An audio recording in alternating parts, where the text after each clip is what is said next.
Tutaenda pale Kikuyu kwa crusade, tunaenda kumalizia mahali pale na tubarikiwe na Bwana. Tuamini tuombe.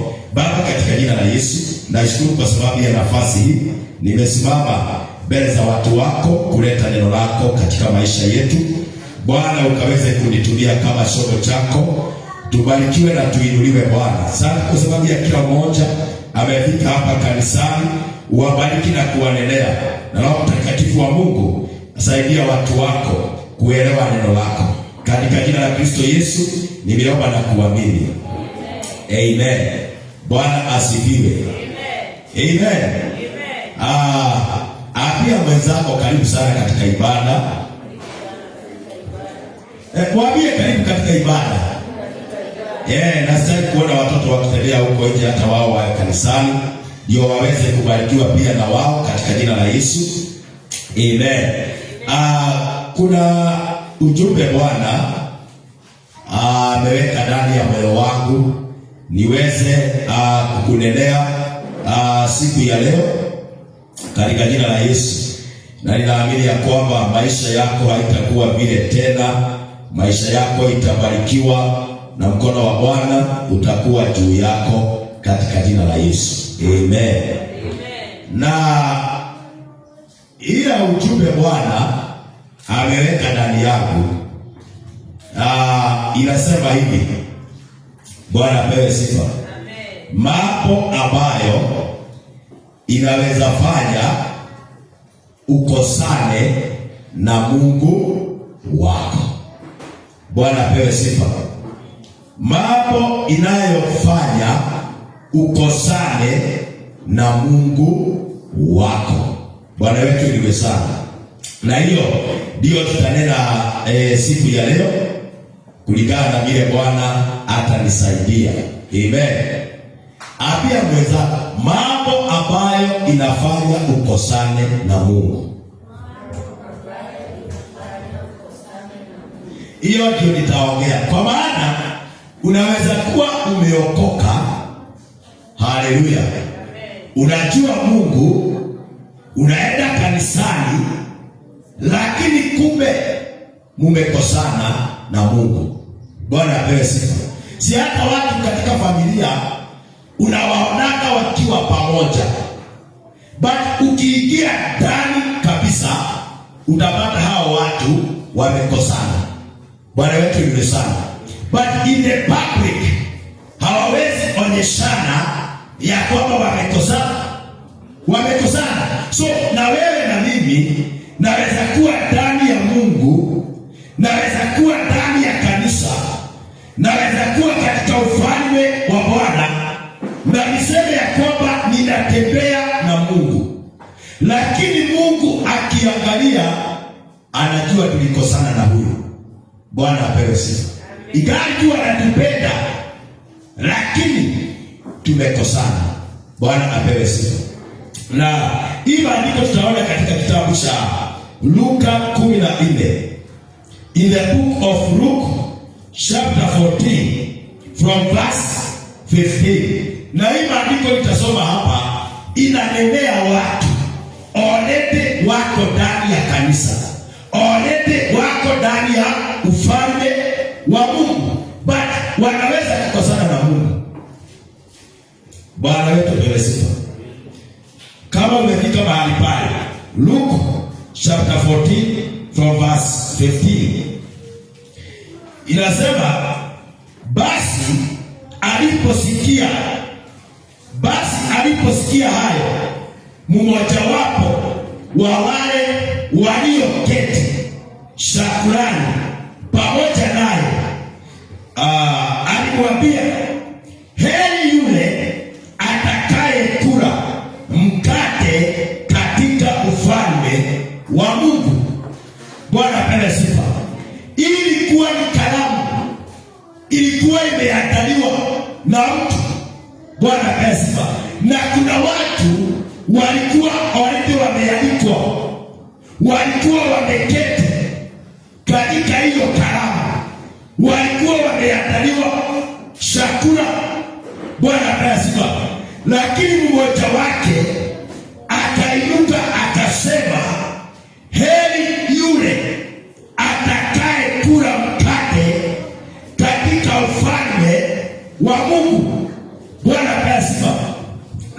maandiko inasema akamwambia mtu mmoja alifanya karamu kubwa, akaalika watu. Mtu mmoja alitengeneza karamu, yaani apate, na akaalika watu. Wala ni roho shwa. Na Biblia inasema akamtuma mtumwa wake saa ya chakula awaambie wale walioalikwa.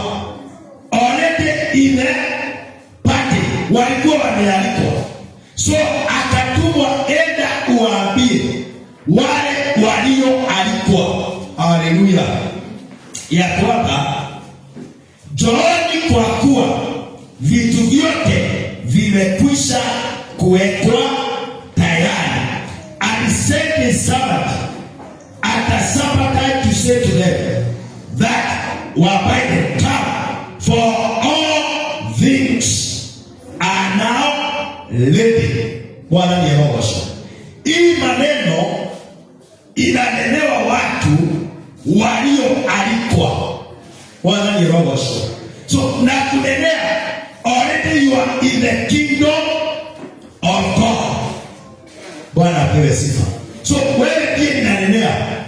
Na maandiko inasema huyu mtu akaambiwa kwamba enda waambie njooni, kwa sababu vitu vyote vimekwisha kuwekwa tayari.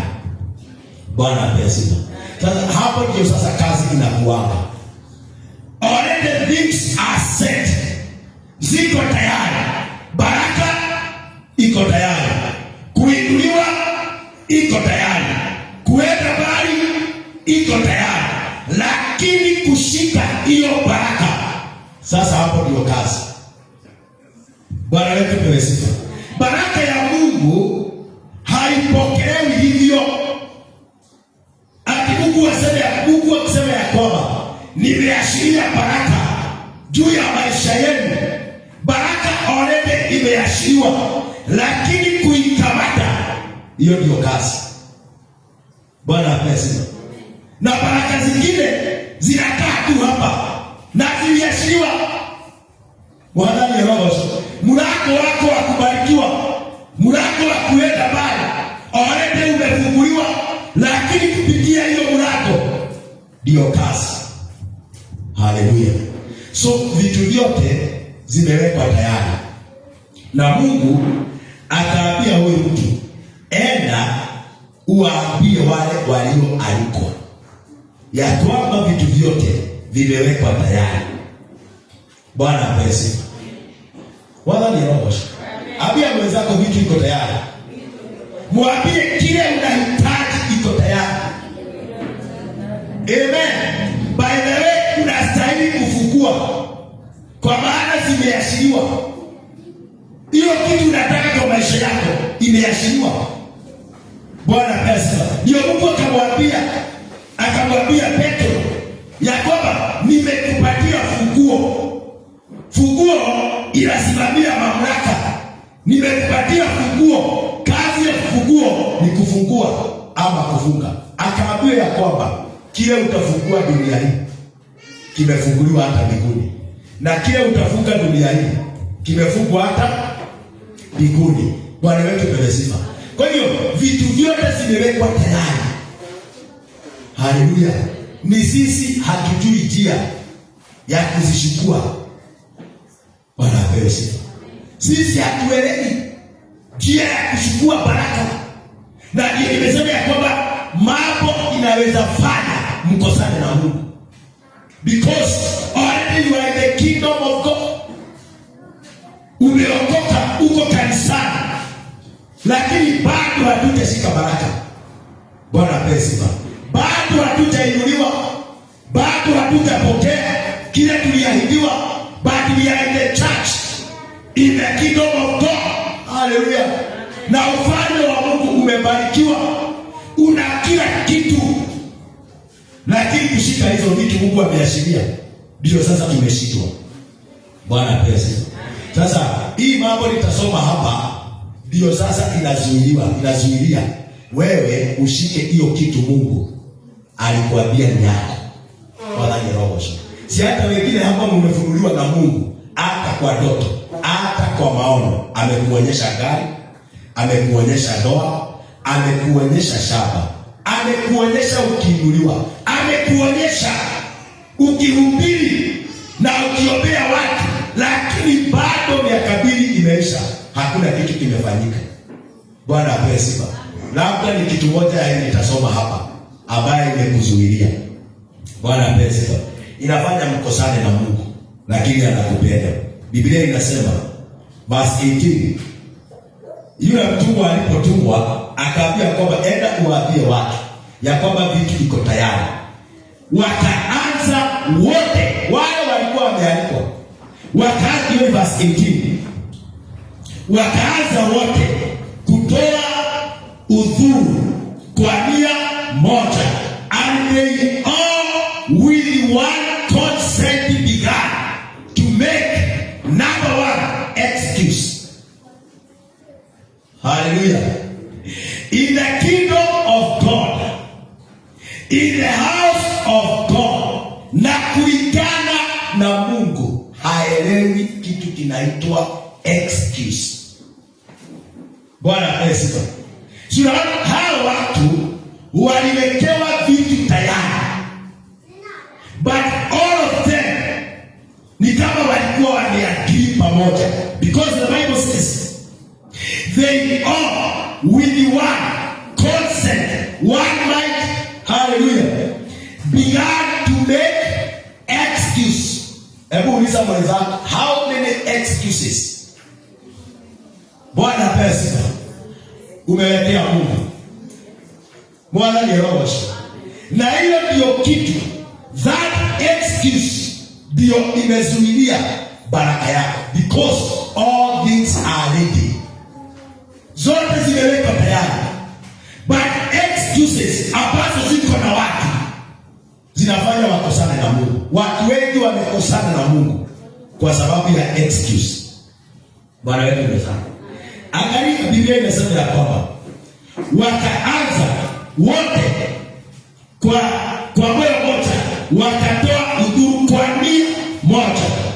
Number 1, wa kwanza, hebu sikiza, wa kwanza alimwambia nimenunua shamba. Bwana akuzu. Huyo ni mtu wa kwanza. The excuse alitolea Mungu, akasema nimenunua shamba.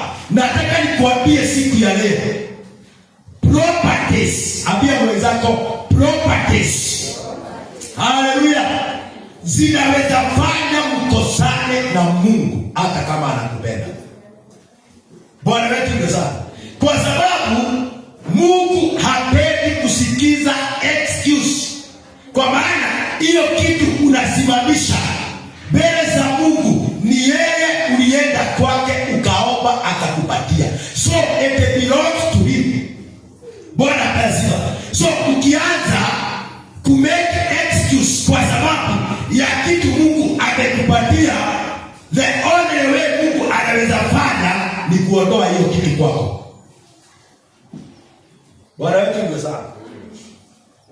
Abia mwenzako vitu zinaondolewa. Hallelujah. So ile njia nzuri, there is a way ya Mungu ni kuondoa hiyo kitu kinafanya umake excuse. Bwana wetu ndiye sana. So properties katika maisha ya watu, vitu zile watu wamebarikiwa nazo, they are making excuse, na ndio unakosa watu kanisani. Hallelujah. Ndio unakosa watu katika ufalme, ndio unakosa watu katika maombi, ndio unakosa watu katika ushirika. Why? They have excuse. That excuse inafanya mkosane na Mungu. Bwana pesa inafanya mkosane na Mungu, because Bwana alikubariki, akaona ni vizuri akupatie some properties in your life. Hii jamaa alisema hivi, nimenunua shamba. Unasikia? Na alikuwa amealikwa, nimenunua shamba, shati niende nikaitazame, tafadhali unisamehe. Bwana pesa ndio huyu mtu alisema amenunua shamba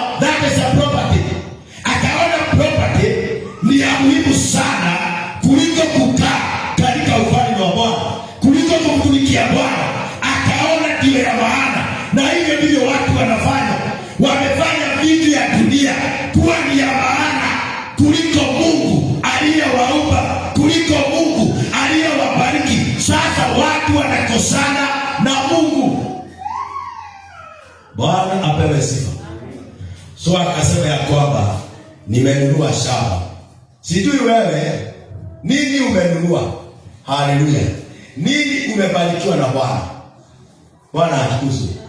Nini hiyo Mungu amekupatia ambaye inafanya umake excuse mbele za Mungu, alafu unakosana na Mungu?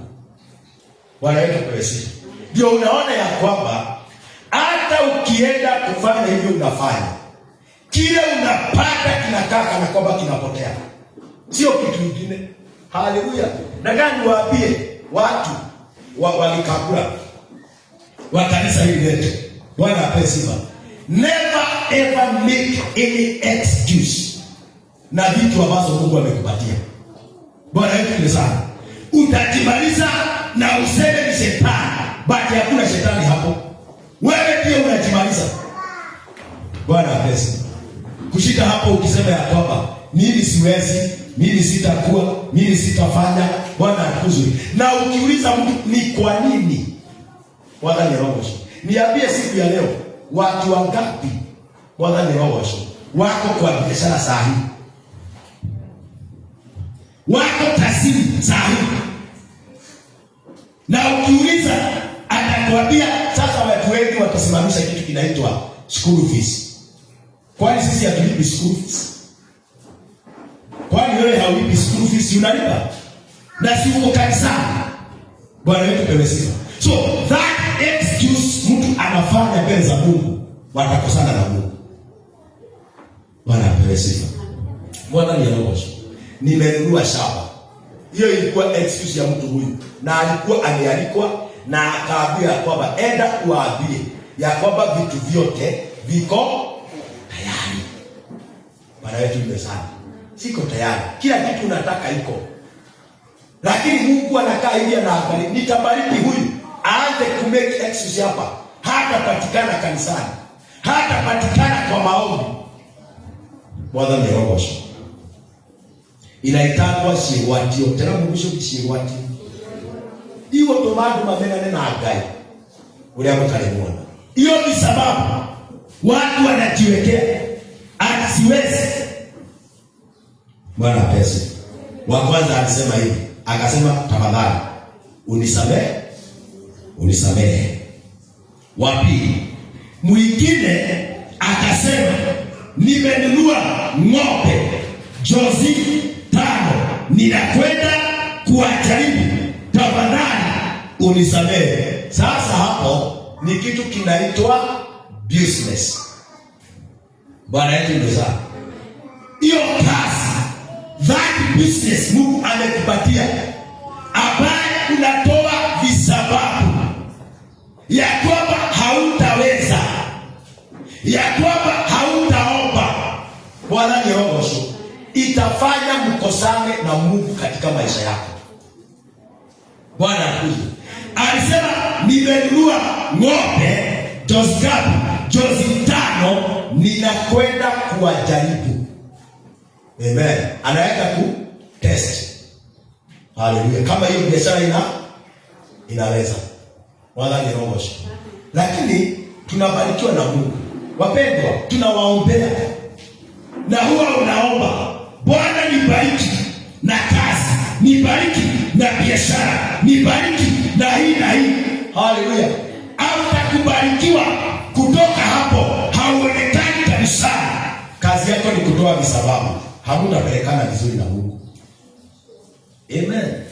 Na ndio unaona ya kwamba vitu nyingi Mungu huwa anaondoa. Alafu mwingine anashinda hapo akikemea shetani. Anatoa dhabihu. Bwana wetu apewe sifa. Una make excuse hapo. Akivisababu sitaweza. Bwana ni roho. Mungu anaweza roga hiyo biashara. Haleluya. Anaweza roga hiyo kazi. Ni yeye alikupatia. Na wewe unaanza kutoa visababu. Na kwenye hiyo kazi na mwenye wewe ni Mungu, alafu anakuita kwa kazi yake, unatoa visababu. Haleluya! Lazima utakosana na Mungu. Bwana apesi. Ndio unaona ya kwamba tunafanya biashara na kile tunatafuta hatutapata. Why? Tumeashiria kazi ya Mungu. Amen. Tumeashiria kazi ya Mungu kwa sababu ya mambo yetu. Wakati Mungu alikuwa ananieleza hii maneno, nikasikia ya kwamba watu wamejawa na roho ya kujipenda. Kujipenda, wanataka mambo ambayo inawasaidia wenyewe, sio wafanye kitu kinasaidia Mungu. Wanajipenda wenyewe. Amen. Hata mtu kushindwa na kuamka kwa kitanda na kutoka kwa nyumba, hiyo ni kujipenda na si kuonjeka. Amejipenda, anasema hii mwili wangu. Unajipenda, unaukalisha kwa nyumba, hauwezi enda kanisani. Bwana pesa hiyo kujipenda, mkikosana na Mungu sana, kwa sababu hiyo sababu unainulia Mungu. Mungu anataka kujua ni sababu. Amen. Hata Mungu akiwa mbinguni anashindwa, kwani nilikubariki ya nini? Ilikuwa ninakubariki alafu uniache. Bwana pesa na kubariki alafu uniache. Sasa unaona watu wanakosana na Mungu kule. Bwana pesa. Huyo ni mtu ambaye ni wa pili. Hiyo ni kazi na biashara ambazo zimefanya watu wengi wakose katika ibada, wakose katika ufalme wa Mungu, na wameokoka. Bwana wetu ni sana, wameokoka. Mtu wa tatu mwingine akasema, nimeoa mke na kwa sababu hiyo siwezi kuja. Hapo sasa tunaingiza kitu kinaitwa family. Bwana pesa. Family. Family ukianza kutoa visababu, wala ni roho. Family inaweza kukuzuilia hata uone Mungu. Bwana atukuzwe. Family, aliye mwenzako family. Yule mtu sio family. Tuliona mambo matatu inaweza fanya mkosane na Mungu. Number 1, business and the work. Bwana atukuzwe. Number 2, properties zile umepewa na Mungu. Uko na shamba, uko na gari, uko na nyumba. Number 3, kitu kinaitwa family. Bwana apesiba. Na Biblia inasema, Yesu akasema ya kwamba yule ambaye hata kana ndugu yake, dada yake, jamii yake, kama hata acha anifuate, hawezi ingia katika ufalme wangu. Bwana yetu ni mwezana. So family inaweza fanya mkosane na Mungu, kwa sababu unasikia kwamba hii ndoa. Amen. Watu wale wamekubaliwa. Biblia inasema ya kwamba mtu akishafanya harusi, aolewe ama aoe, Biblia imempatia ruhusa ya kukaa mwaka mmoja. Bwana ni roho. That is in Deuteronomy. Bwana ni roho. Ukioa na sasa tufanye harusi hapa moja. Sasa huyo amekubaliwa mwaka moja akae na mke wake amfurahishe, bila kuenda kwa vita. Hafai kupewa hata madhabahu. Bwana pesa. Kwanza afurahishe. Lakini kutoka hapo, Bwana ni roho. Kama umeshika familia yako hivi zaidi ya Mungu wako, lazima hiyo familia itakuwa na vita. Bwana ni roho. Vita zingine hata hakuna shetani kwa ndoa. Hapana, watu walishika ndoa, wakashika familia zaidi ya Mungu mwenye hiyo ndoa, zaidi ya Mungu mwenye hiyo marriage. Unaikamata hivi. Bwana pesa. Bwana ni roho. Atisadi ndio mnaenda hapi na umeokoka, badala ya kwenda kanisani masaa mawili then after muende hapi zenu. Bwana pesa. Mapendo, mambo ni mengi yanaweza fanya tukosane na Mungu. Bwana ni roho. Na mimi ningeomba familia zenu zisimame. ndoa zenu zibarikiwe. Hiyo kazi unafanya na hiyo biashara unafanya, nikiomba Mungu ibarikiwe na ifanikiwe na iendelee pia kupigwa. Bwana pesa na wewe kazi yako, because mambo imewekwa tayari, ndio wewe ukamate ile baraka ya rohoni. Bwana pesa Bwana ni roho. Ama unafikiri baraka ni hiyo uka, unapata uka jioni, unasema ati hiyo ndio baraka. Kuna baraka za rohoni ambazo unastahili kukamata, na njia ya kuzikamata ni kutii. Bwana pesa ni kusema ya kwamba hapana, hata kama hii biashara iko na pesa kiasi gani, nitaiacha siku ya saba. Bwana ni roho. Lakini sisi tunafanya kazi zaidi ya Mungu wetu 24/7. Ambia mwenzako 24/7. Na Mungu mwenye kutuumba alifanya only 6 days, na akasema ya kwamba nimewapatia nguvu na nimewapatia masaa 12 mfanye kazi siku 6, masaa 12, alafu ya 7 enda katika nyumba yako. Wadhani roho. Na siku ya jana tulikuwa na tisi hapa, wale walikuja na nikawaambia ya kwamba kitu ya muhimu sana kuelewa ni kitu kinaitwa 10 commandments. Bwana pesa Wadhani roho.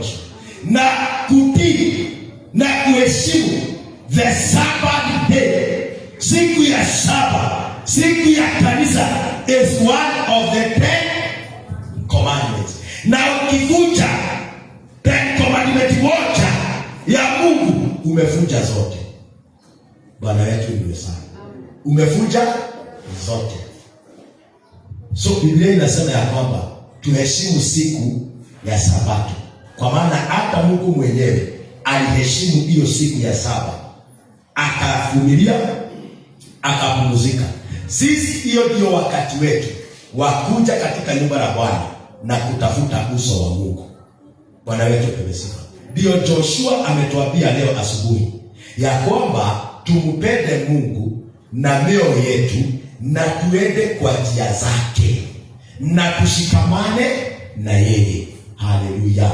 Bwana wetu ndiye sana. Mungu atawabariki na atawainua, lakini anakojea nini? Hiyo umeweka mbele. Bwana pesa. Vitu 3 ya muhimu.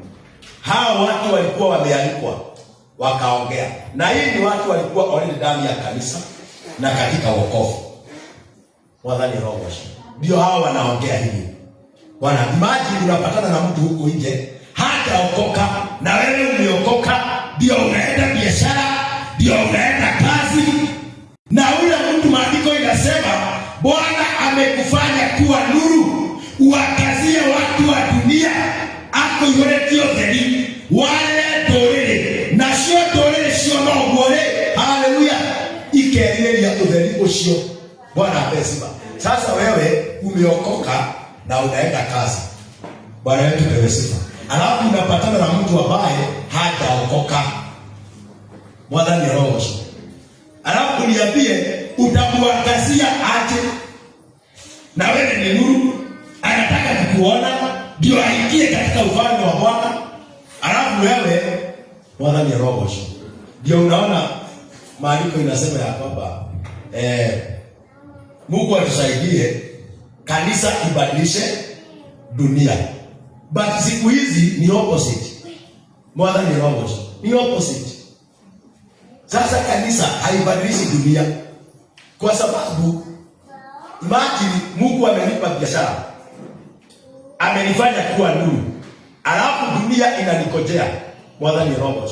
Ni yakase nionyeshe nuru, kwa maana wako gizani, wanataka niwaonyeshe nuru, alafu mimi ndio ninaenda gizani.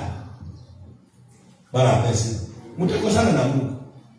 Hii vitu 3 inaweza fanya watu wakosane na Mungu sana.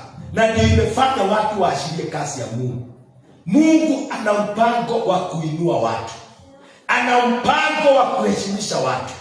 Bwana pesa. Ako na mpango wa kufanya watu wawe watumishi wake. but vile ni sababu watu wanawekea Mungu. Bwana pesa. Mungu atusaidie. Ambia mwenzako Mungu kusaidie. Amen. Unaona hiyo maneno yote? Verse 21. Yule mtumwa si amesikiza maneno ile yote yameambiwa. Sasa akarudi. Yule mtumwa akaenda akampa bwana wake habari ya mambo haya. Basi yule mwenye nyumba akakasirika, akamwambia mtumwa wake, toka upesi uende katika njia kuu na vichochoro vya mji, ukawalete hapa maskini na vilema na vipofu na viwete. Bwana ni roho. Si unaona kuna watu hawakuwa wamealikwa? Bwana ni roho. Kuna watu hawakuwa wamealikwa, maskini hawakuwa wamealikwa, na watu vilema na vipofu na viwete hawakuwa wamealikwa katika hiyo karamu. Bwana ni roho. Lakini mwenye karamu alipoletewa ripoti, akaona ya kwamba wale nilioalika na vitu vyote nimeweka tayari, wameanza kutoa visababu, akaambia mtumwa wake, ondoka upesi, wale hawakuwa wamealikwa, enda uwalete. Bwana pesa. Hapo ndio unaona ya kwamba ile possession Mungu alikuwa amekupatia, anaendea mwingine, anakuja, anaikia hiyo possession yako, unaondolewa. Bwana ni roho. Ndio unaonaga vita zingine kanisani haifai, kwa sababu kuna mtu amekaa kanisani miaka 3, miaka 10, miaka 20, Bwana apewe sifa, hataki kukua, ako na sababu zake. Mwingine amekuja, haleluya, akiwa na mwaka moja, Mungu amemfanya kuwa mtumishi. Bwana yetu ni sana. Haleluya. Unajua kwamba nikiwa ordained kama minister, Bwana apewe sifa, mahali pale kanisani Kabili, nilifanya harusi 2011. Bwana ni roho. Nikawa ordained as a minister. Haleluya. Na sikuwa nimekaa sana hapo. Tunaona sasa nilikuwa hiyo kanisa, nilikuwa sasa 2009 na 2010 nilikuwa na miaka 2. Lakini kuna wengine walikuwa wamekaa hapo miaka 10 na wakati nilichaguliwa hivi nitakiwa mafuta, walileta vita. Na wakaanza kusema tumekaa hapa miaka mingi, hatujawahi kujua nini imefanyika hapo. Bwana yetu ni sana. Ni hii mambo 3 tumesoma hapa. Visababu. Mtu ako na kazi, ako na biashara, ako na property, ameoa, anapenda ndoa zaidi ya Mungu. Bwana yetu apewe sifa. Hiyo mambo inafanya Bwana ni roho. Na nikwambie jambo moja tu hapa. Excuse it delays your destiny. Bwana ni roho. It delays your destiny, it delays your blessings. That excuse. Wewe ungekuwa umebarikiwa sana hapa, but hiyo ni sababu ina delay mpaka ile siku mtu atakomaa. Bwana ni roho. So akaambia kwamba enda ulete hao viwete. Mtumwa akasema, Bwana, hayo huyu alisema amekwisha tendeka. Alete huyu jamaa alikuwa amefanya kazi, akiolete imetendeka, wako ndani. Na hata sasa ingaliko bado kuna nafasi. Bwana apewe sifa. Bado aliyeweza kubaki kuna nafasi. Bwana akamwambia mtumwa, toka nje uende kwa barabara. Imagine, Bwana ni roho. Hadi mailio ito tayari. Wewe ushawahi enda kwa pati? Bwana yetu apewe sifa. Pati inawekwa kila kitu. Wale wanaenda kwa harusi, mchele, chapati, nini, yote imewekwa vizuri. Na watu wale wamealikwa, wakiambiwa te vitu zimewekwa tayari, mtu anza kutoa visababu. Bwana ni roho.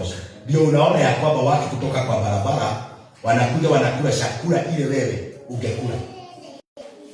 Bwana ni roho. Imani mtu anatoka na huko anapokea baraka ile wewe ulikuwa unastahili kuipokea, inaenda na mtu mwingine. Bwana ni roho. Amen. Toka uende barabara na mipakani usirutishe kuingia ndani nyumba yako ipate kujaa. Leo auga atenda gikuyu atethie umaringiririe Bwana ni roho. Enda uwashurutishe, kwa sababu hii kazi yote inafanyika hivi because walioalikwa wamekataa, wametoa visababu. Naomba isifanyike hivyo kwetu katika jina la Yesu. Bwana apewe sifa. Naomba isifanyike hivyo kwako. Amen. Hizi baraka ni zetu na Mungu ametuwekea tayari. Na ni wakati wako wa kuchukua hatua. Enda nyakua baraka yako. Hallelujah. Biblia inasema from the days of John the Baptist. Bwana ni roho. Kutoka hiyo wakati wa Yohana Mbatizaji, ufalme wa Mungu ni wa kung'ang'ania. Wanaong'ang'ana wanapokea. Bwana amesema. Waje kusema ya kwamba ati Mungu ameashiria baraka. Ndio zimeashiriwa, lakini kuna njia ya kuchukua hiyo baraka. Bwana apewe sifa. Baraka haishukuagi hivyo tu. Kuna njia ya kuchukua hizo baraka. Akasema ya kwamba enda uwashurutishe, dhie umaringiririe, waingie katika nyumba yangu, kwa maana bado haijajaa. Kuna watu wako huko nje wanatafuta njia ya kuingia kanisani. Bwana apewe sifa. Lakini sisi ambaye tuko kanisani bado hatutabarikiwa. Bado tunalia kama vile dunia inalia. We need to change in Jesus name. Bwana ni roho. Tunastahili kubadilika ili tufanyike nuru kwa watu wale wako gizani. Tukiwaambia ya kwamba kanisani kuna baraka, wakikuja hapa wanaona baraka. Bwana apewe sifa. Wanaona na kweli hawa watu wamebarikiwa. Imani ya ukuji na nguo moja, ile ukuja nayo sade, sio ile umekuja naye siku ya leo. Lakini tukikuona na hiyo sade, tukuone naye leo na kesho, hata mwenye dhambi akiingia. Bwana ni roho. Nastahili kuomba Mungu atusaidie sana. Bwana ni akumi. Wacha nikwambie kastori tuliambiwa na Archbishop. Alienda kuhubiria mtu mkubwa. Mtu mkubwa kaenda kumhubiria. Na yeye hakuwa amekumbukwa na Bwana. Hakuwa na mavazi, viatu vilikuwa imetanuka. Bwana apewe sifa. Alipoenda kuhubiria, Bwana ni roho. Unajua kwamba vile aliapia kwa mtu mkubwa, appearance peke yake ilifanya mkubwa apige injili. Bwana apewe sifa. Hata kama uko na mafuta kiasi gani na roho kiasi gani, your appearance matters a lot. Bwana ni roho. Before you speak anything, your appearance, it speaks a lot. So alienda. Bwana akuze. Yule mkubwa akienda kuhubiriwa, alimwambia jambo moja tu. Hiyo neno unaenda kunihubiria limefanya kazi kwako because viatu imetanuka. Wewe ndio unaoshokiende. Na uje ndio na akone. Si kwenda kwa kanisa na kulilia Mungu. Unauliza Mungu nimekosea wapi? Mungu ndio injili hii yako ikubaliwe. Naomba unifike utukufu. Bwana yetu amesema. Ndio unaona ya kwamba hata kama uko na suti unahubiri, hata kama haifanani, imegokwa pasi vizuri, imenyoroka, kashaka hata ikiwa ni 50, kamewekwa pasi vizuri, ndio kutokezea hivi kupatia watu neno, wanalikubali because wanaona already limekubadilisha. Bwana ni roho. Sasa vitu zetu zinakuliwa na watu ambao wako huko nje. Bwana ni roho. Tunastahili kubadilika watu wa Mungu. Tuondoe mchezo na mzaha kwa kasi ya Bwana. Siku zinaenda. Haleluya. Biblia inasema usiku umeendelea. Yesu karibu kurudi. Utasimamisha nini mbele za Bwana? Bwana wetu kwa sifa. Taambia Mungu ulikuwa wapi? Utatoa sababu gani? Na hiyo ni kitu Mungu hatasikia akiwa mbinguni. Hiyo itakuwa yako na itakuzuia kuingia mbinguni. Kama ulikuwa umeokoka miaka mingapi? Bwana pesa. Tunastahili kubadilika ndio tubarikiwe. Amen. Mungu hana shida na kutubariki. Hana shida na kutupatia vitu duniani. Lakini anajua nikipea huyu kana, watu wataokoka. Nitamuona kanisani tena. Amen. Bwana pesa. Angalia mpaka leo tunachelewa kuja kanisani. Why? Tujiulize hiyo swali. Jiulize ndani ya moyo wako. Je, unaenda kanisani saa ngapi? Bwana atukuzwe. Nini hiyo inakusubiria kwenda mapema? Hiyo kitu unaweka mbele za Mungu itakuletea shida. Amen. Bwana ni roho. Tutabadilika watu wa Mungu. Hii tubarikiwe na Bwana katika jina la Yesu. Lazima kila mtu akubali kubadilika. Walk in the ways of God. Bwana ni roho. Umtumikie Bwana, ujifukue mapema ukienda katika nyumba la Bwana, na uende ukiwa na furaha. Kwa maana atakayependa jamii yake akapoteza ufalme wa mbinguni. Nikio jiso ugire mundu otakwirega na arege andu wao. Bwana ni roho. Sio kusema uwashukie. Hapana, kuna mambo yanaweza kukwambia. Sasa unaenda church asubuhi na umejitayarisha. Mtu wa kweli nyumbani wa jamii ameingia. Na sasa hiyo umeshika bagi ulikuwa unafuka. Alafu unasema tumekaa bila kuonana. Wacha nikwambie, hao watu ni mgeni ni roho Mungu. Bwana ni roho. Kwanza ukiona wageni wanakuja saa asubuhi, wakati unataka kwenda kanisani, Bwana ni roho. Wakati wameanguka kwa hiyo mtego, inua mkono wako nione. Hamujaanguka kwa hiyo mtego. Naomba msianguke in Jesus name. Bwana amesikia. Bwana hakukuja Saturday. Bwana hakukuja Friday. Sunday wakati umejitayarisha. Ndio unaona na ndio mimi huwa ninasema hata kweli mikutano ya Sunday hata mkipata hata iwe nini hamwezi kuniona. Bwana akasema mnataka niheshimu siku yenu ya kukutana, hamheshimu siku yangu na Mungu. Hii mikutano mnaonaje inapangwa Sunday hapa? Haikuwapi na Mungu. Bwana wasipake Saturday. Wewe siku yako iguzwe ya kutafuta Bwana, yao ya kazi isiguzwe. Unaona kama mtu anaonekana vizuri? Washeni mikutano ya Sunday katika jina la Yesu. Amen. Kama ni mikutano kama ni ya familia, waambie wapange Saturday ama Friday. Haleluya. Na ukienda mkutano usiale huko, kuja nyumbani kwako. Ndio Sunday uwe kanisani. Hiyo ndio kuheshimu Mungu.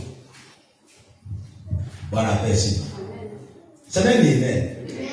Unajua sasa mnaniangalia kila ninashindwa kama hii kitu inaingia vizuri ama inafanya namna gani. Bwana yetu ni sana. Nataka kuwaambie ondoeni visababu kwa vinywa vyenu. Haleluya. Ondoa hiyo sababu ndio Mungu aweze kukubariki. Unaona ya kwamba aliambiwa enda wale wako kwa barabara. Imagine baraka yako hapa kanisani kwa hii madhabahu ikikuja kushukuriwa na mtu mwingine huko kwa barabara. Hamujawahi iona mgeni ameingia hapa, Bwana pesa. Anasikia tunatoa kitu anatoa na unabaki hapa. Amen. Mnafikiri nini? Anakuja na anakuwa baraka.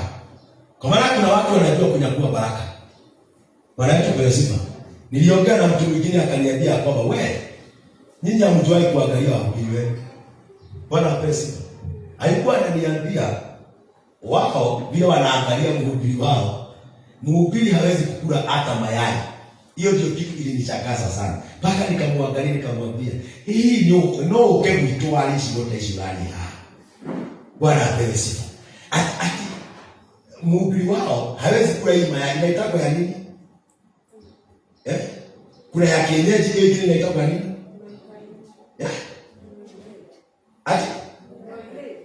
Ya grade.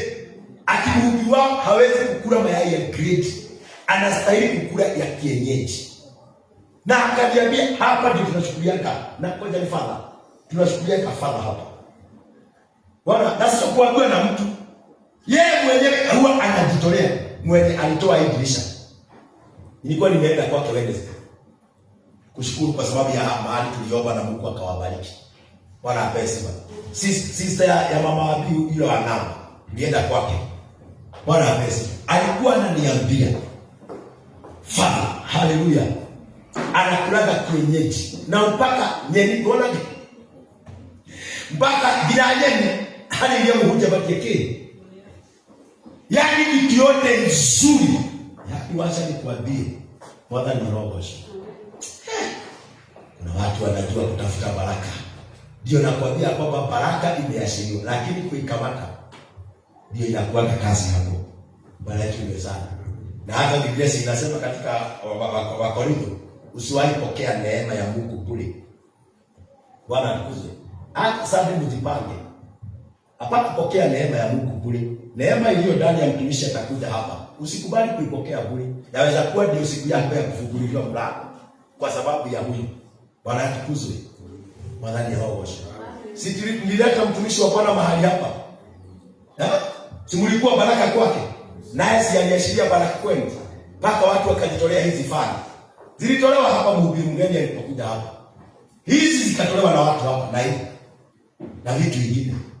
Bwana apewe sifa. Ni baraka. Watu wanajua kukamata baraka. Kwa maana baraka ikiashiriwa hivi, pastor akisema ya kwamba mbarikiwe atakaye kuyakulia kwa hewa, huyo ndiye huwa anabarikiwa. Bwana apewe sifa. Lakini sisi ni sababu zile tumejiwekea, ni Mungu tu atatusaidia. Bwana apewe sifa. So, visababu, that excuse inachelewesha destiny yako. Inachelewesha baraka zako. Bwana yetu apewe sifa. Mwaka ni rogosha.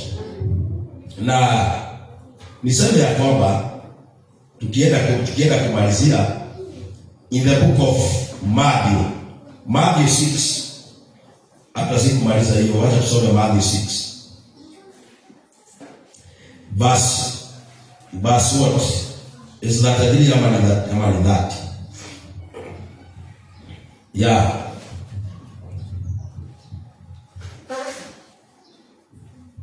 Inasema Matthew 6 verse 31. Msisumbuke basi mkisema tule nini au tunywe nini au tuvae nini. Sasa ni Yesu anaongea hapa. Akisema ya kwamba msisumbuke. Lakini hii mambo ndio inasumbua watu. Bwana apesi. Uliza mtu amekosa kanisani kwa nini? Ameenda kutafuta unga. Kwa sababu ya maisha yake. Si ni kweli? So hiyo kujipenda na hiyo masumbuko ndio Mungu anasema tusijisumbue. Bwana ni roho. Hei tukitaka kama tutatokeevura. Namba 1. Utakula nini? Au utakunywa nini? Au utavaa nini? Bwana apesi. Semeni amen. Jana pale kwa crusade kuna mama moja pale kanisa la Kikuyu. Tunamuitaka church. Bwana apesi. Alikuwa ananipatia kastori hapo. Tukiwa tukiongea naye pale. Akaniambia pastor, wacha nikuambie. Unaona hii mlima? Unaona hii mteremko? Unajua sema mahali niko. Tunajua ni pale chini. Akaniambia pastor, mpaka akanishaliji sana nikashindwa kwani nafanyanga nini. Na ni mama mzee. Akaniambia hata ukiuliza soja hapa. Bwana atukuzwe. Hii mteremko na teremkanga hapa saa 11 asubuhi nikikuja kanisani. Na ni mama mzee. Bwana apesi. Saa 11 akaniambia nilikuwa tunaenda crusade. That Friday alikuwa ameteremka hiyo mteremko. Saa 11 ilikuwa imebakisha nusu. So for that alikuwa anateremka kwa hiyo kama mteremko peke yake. Mwadhani roho. Na ni mama mzee. Si mnamjua yule anaitwa church. Huyo anaenda kanisani every Sunday 5. Bwana yetu ni sana. Tamu ya na hiyo ni neema na Mungu amekubariki. Na akaniambia hivi, nami pastor wacha nikuambie. Unaona zile nguo ninafaa? Sijawahi enda kwa duka. Bwana pesa. Nasikianga watu wananiita. Kuja anapewa makuo. Anapewa vitu za nyumba. Anapewa vitu nyingi kupewa. Naye saa 11. Tunaona hiyo gharama analipa. Kwanza ni robo show. Hasumbuki kukula, kuvaa ama kukunywa. Na ako strong. Hajawahi kuteka. Na wala na ni mama mzee. Hoi kujitolea. 5 ako kanisani. Akitekeleza vitu zitakuwa aje? Tutakuwa aje? Kwanza ni roho. Lakini wewe na mimi tunakujaga saa ngapi? Ya? Wala ni boga anashikana. Okay, neto kwa hapo ikukula kile hapo ukule. Si lazima tukae hivi. Na jioni nitakula nini? Na sio kusema ya kwamba hadi ziko kwa inaita kwa fridge ama kwa kabati hadi nikutitwa. Unajua nataka tufike hapo katika jina la Yesu. Bwana ni roho. Nataka tufike kiwango ya kwamba vitu imejaa kwa kabati na kwa fridge. Unakaa hivi unafikiria. Yaani kurabu kuonekea oko ya noshiho. Bwana ni roho. Lakini sisi tunasumbuliwa tutakula nini? Tutakunywa nini? Tutavaa nini? Na hakuna. Bwana pesa. Tunastahili kukuja kanisani 5. Abia mwenzako 5. Ndio usisumbuke. Ndio maguo uletewe. Haleluya. Ndio chakula uletewe. Kama huyo mama kama anafanywa hivyo, kwanza aliniambia pastor yake kweli, nyingi na kororo huo, ikororana. Alimutumia mkuru. Na akaniambia 5. Ndiye kumenya kani ndahi na ndiye ndahi kwa na kwina aduma ndiye ndahi kwa na teremka hapo. Bwana pesa. Lakini sisi hata vinamokea wakanisa todo wa Mungu na watu tibikiti. Bwana pesa. Mambo imetusukuma hata tuko na style ya kwenda kanisani tukiwa tumejifuruta. Haleluya. Lakini tukibarikiwa, haleluya, tunaenda kanisani tukiwa tumesimama imara mpaka mtu anakuuliza, "Mbona unashaka peke yako ukienda kanisani?" Nimebarikiwa. Amen. Imagine tukuje kanisani ushake peke yako. Mpaka watu washinde umekuwa mwendo. Ambia Bwana, sio kwenda mwendo wazimu. Nafurahi kwa maana ninaenda nyumbani. Si Daudi alisema nilifurahi. Mbona sisi hatufurahi tukienda nyumba ya Bwana? Sisi ni kuruna tu. Ni mambo tukikali hapa. Bwana akasema, na tusipobadilika, tusidi kuwa na visababu, mambo itazidi kuwa hatari. Mwadhani anaongoza. Biblia inasema hivi. Kwa maana hayo, imagine, hayo mataifa wanatafuta kwa sababu baba yenu wa mbinguni anajua ya kuwa mnahitaji. Kainioe ni mnafatara. Lakini ile ni sababu tumewekea Mungu. Lazima tusubuke. Bwana pesa. Lazima tusubuke. Si hata sasa hivi unasubuka, kesho ni nini? Kesho ni? Tunasubuka. Hata nikihubiri hapa. Bwana pesa. Kwa sababu tuko na sababu nyingi sana. Mbona hatuendi maombi? Hii ninasikia hiyo mwili yako. Bwana pesa. Hiyo kujipenda mtaondoa in Jesus name. Lazima tunyakue baraka zetu. Kabla wako wako nje wakuje wanyakue. Wasikuje wakalie possession zetu. Guard your possession. Bwana pesa. Wala ni roho. Verse 3. Basi utafuteni kwanza, but first seek the kingdom of God. Wala ni roho. Sasa kwa sababu tumeshindwa kutafuta ufalme wa Mungu kwanza, tunatafuta mambo yetu kwanza. Ndio sasa tunasumbuka katika jina la Yesu. Lakini tukitafuta ufalme wa Mungu kwanza, Biblia inasema na mengine yote tutazidikishiwa. Haleluya. Imagine tukikuja hapa kanisani 5. Ati nikikuja hapa kanisani nipate kuna watu already wameomba hapa. 5, 6 vyombo zimewekwa, nipate watu hapa. Bwana wetu ndio sana. Mwana ni roho. Sasa wewe ukikuja 5 hapa, pastor anastahili kukuja saa ngapi?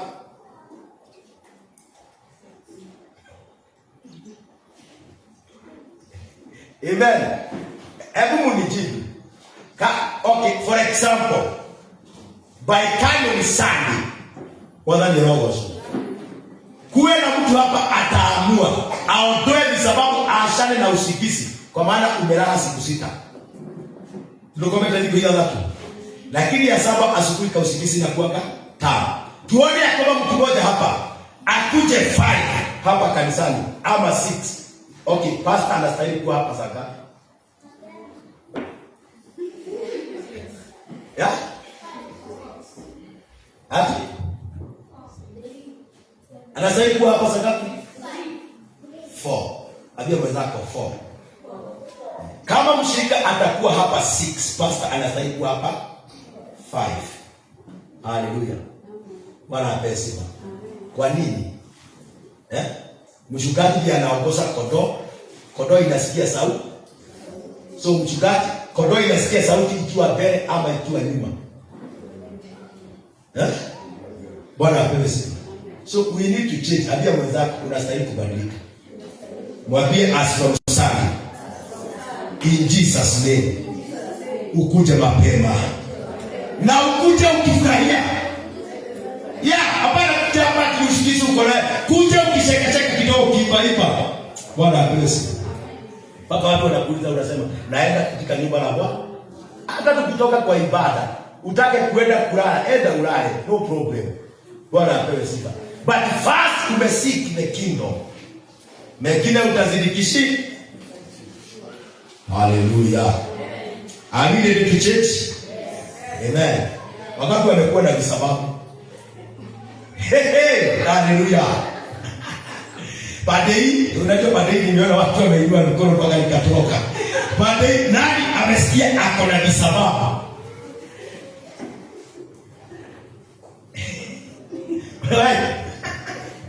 Chukueni mkono juu vizuri. Umesikia kwamba ninainuanga visababu sana. Na vitu tatu muondoe kwa mawazo yenu. Ndio mbarikiwe: property, family na biashara na kazi. Usiwahi simamishia Mungu hizo vitu. Na ndio tunaomba Mungu atubariki. Hata ukipewa shababi, hautabadilisha masaa yako ya kukuja kanisani. Kama ulikuwa unakuja 6, utaendelea kukuja 6. Property itaushaje. Wala ni roho. Hiyo kazi unafanya, usikubali ikubadilishie masaa ya kukuja kanisani. Wewe wachana na mambo mengi. Wacheni safari za Sunday. Bwana apewe sifa. Wachana na safari za Sunday. Wewe tafuta ufalme wa Mungu kwanza. Hiyo mengine yote Mungu atakuzidikishia. Atajua vile kutafanyika katika jina la Yesu. Wala ni roho. Lakini tukiitagira tuetaka. Na Bible atukiganeta ngekoro angikoro ni twihokete Ngai. No riu twetaga twaga thayo. Haleluya. Tumekosa amani, tumekosa usingizi, tumekosa mpaka afya. Hatujanona, tunataka kunona. Hasa hivi nini tunadai? Amen. Si tukuje kanisani mapema. Usikie vile mtu anasikia vizuri hapa asubuhi. Ukiomba hivi. Kama hauoni vizuri hapa. Nawe hiyo kuona ukitoka hivi. Mwana ni roho. Mungu awabariki. Mungu awapende neema. Mungu awainue. Awazidikishie neema. Baraka zenu zisiende na mtu mwingine. Na muelewe njia ya kukamata baraka. Hiyo ndio nimewafundisha leo. Bwana apewe sifa. Muelewe njia ya kukamata. Amen. Bwana ni roho. Si hata kuna watu wanasemaga ati kanyoni kalego kagira tena niko kagatia. Bwana ni roho. Lakini sasa sisi tunakuja kanisani saa ngapi? Tunapata kanyoni ya kwanza. Bwana ni roho. Kale ile tena umutu leo ka huko tena akauna huko akaida ite alia yaadhi msito. Bwana ni roho. Lakini wewe sasa uko kwa nyumba atika usingizi saa 11 kameshika vizuri. Na angalia vizuri sana. Uje kanyo utaka weka githatu wako. Bwana ni roho. No ninataka huko ndani mahali kwa Yesu. Bwana apesi. Simama na miguu yako katika jina la Yesu. Ili tuweze kuomba. Haleluya. Kila mtu amejielewa. Amen. Kila mtu sielewa nafasi yake. Imagine Mungu amekuposition. Imagine vitu vyote zimewekwa tayari. Bwana apesi. Everything unahitaji kwa Mungu already imewekwa tayari. Baraka zimewekwa tayari. Sasa ni wewe ujue njia ya kushika. Njia ya kushika ni kutafuta ufalme wa Mungu kwanza. Imagine hata kabla ya kuenda kazi. Bwana apewe sifa. Kabla ya kuingia hiyo kazi, pitia hapa kanisani. Over 20 minutes, 30 minutes. Hiyo itakusaidia kwa hiyo biashara utaenda kuifanya. Kwa maana Biblia inasema utabarikiwa ukiondoka na ukirudi utabarikiwa. But sisi hatutaki kutafuta. Kuja kanisani kwanza nipate watu ambao wakiomba. Dakika 20 tu peke yake. Kwanza ni roho. Hata ukishindwa na kuomba, Daudi alisema namna gani? Aliingia kwa nyumba la Bwana, akaangalia uzuri wake. Ukuje tu ukalie kiti, uangalie uzuri wa Bwana. Wireka ina kweli kai onako twakite na binti mwathani. Nitwakugosha nini wale kwa ya Yesu. Kule ati mehema hivi. Bwana hiyo tu ukaingia umekalia kiti hivi. Hiyo itafanya ubarikiwe ukiondoka na ukirudi. Na utaishi kwa amani hiyo biashara. Bwana yetu ni sana. Mwathani roho. No, lakini sasa tunaamka asubuhi pa twakora tuhe koma na gokumbe. Because hatukuomba. Paka unafika kazini, wale mnafanya kazi na wanakuangalia, wanakutukana kule. Wanaanza kukuingilia kule. Kwa sababu wewe ulitoka tu kwa nyumba pa na kombe karaka na mtu kuishi. Unaanza kinywa chai na farafara. Mtu mnakona. Bwana upesi. Alafu wewe ukifika kazini, ikifika jioni, utokomete. Lakini haukutafuta Mungu kwanza. Udedicate hiyo biashara umkabidhie Bwana. Si tumesoma hapa asubuhi, umkabidhi Bwana mambo yako yote. Sasa huwa unakabidhi Mungu mambo yako. Bwana ni roho. Alafu unasema tu kuna shida na anasema nikabidhi. Vile unataka kufanya hiyo siku, nikabidhi hiyo yote. Kujeni hapa kanisani muombe. Bwana ni roho. Amen. Na nitarudia tena, usiku umeendelea. Yesu yu karibu. Haleluya. Na Biblia inasema anakuja akiwa ameshika baraka ama ujira na mkono wake wa kuume. Alipe kila mtu kulingana na ile kazi amefanya. Kuna atuma tagio na jina bali. Bwana asifiwe. Kwanza wale mnafanya biashara, ingieni kanisani la Mungu mapema. Unaingia mapema kwanza unaomba. Unaombea hiyo biashara. Unaombea customer. Ukiwa customer ikia ukwambia ukuruma. Inyitagido shakuwa. Hii sio shauri rogedia. Bwana pesa ni kukosa kuomba. Bwana pesa. Wewe ukuje uombe ombea hizo vitu. Ndio kuna mtu mmoja nilienda nikauzia vitu akaniambia, "Isishie na akai."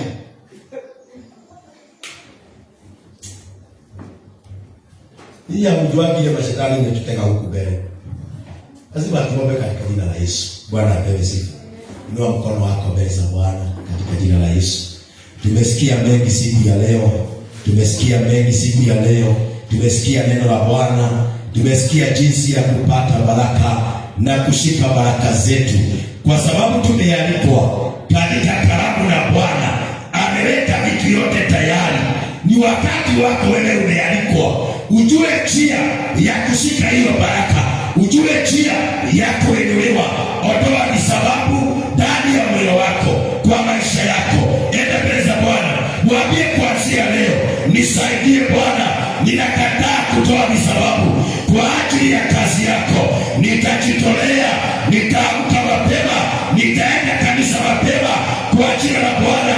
Sitakubali chochote kinizuilie kutafuta uso wako, kutafuta ufalme